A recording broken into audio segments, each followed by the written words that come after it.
Now, the audiences for business analytics really are professionals who are wanting to learn the analytical science using data. This could also be beneficial for business owners who are having own business and wanting to analyze data for better profitability. This is also for students who have just stepped into the field of analytics and data science and looking forward to understand these stuff from a fundamental point of view. At Prolander Tech, we are more focused on the fundamental aspects of trainings than just teaching tools or technologies. So, to give an example of business analytics in real world life, everyone has credit cards, right? So, credit card company, he may have data which looks like this. Now, we haven't spoken about the data which could be structured, unstructured, or semi-structured, or any kind of stuff. That we can cover in the next session about the types of data and how to handle different types of data. But in this scenario, we will pick up a structured data. On this screen, we can see that there are columns and some couple of rows out here. This data is divided into two-dimensional data, which has got the rows as a record, and then we have the columns, which acts as an attribute for our data set. And this is a very small data set that we can analyze, but in reality, we have millions of rows in data and perhaps thousands of columns. And that is where the data gives us the new insight.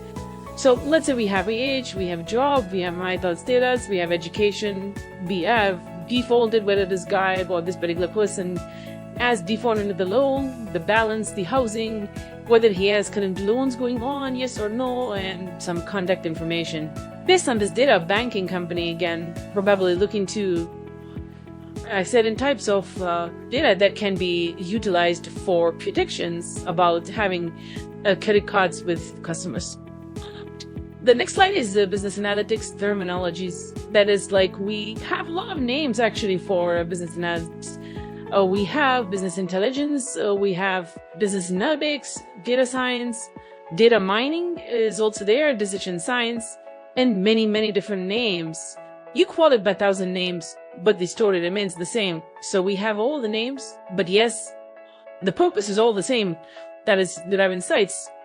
So there are some differences in these terminologies, we'll be looking at, but yes, they all support the same goal, that is turning data into useful insights for informed decision making in a business.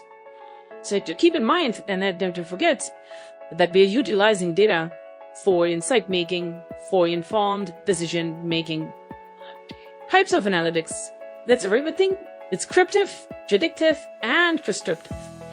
This is very important for anyone to know what type of analytics they are looking into, because the businesses may have different goals. Businesses may have different purposes for running the analytical aspects into the company.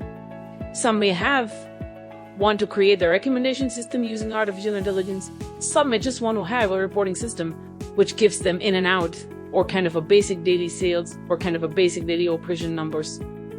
So for basic reporting, we call that as descriptive analytics.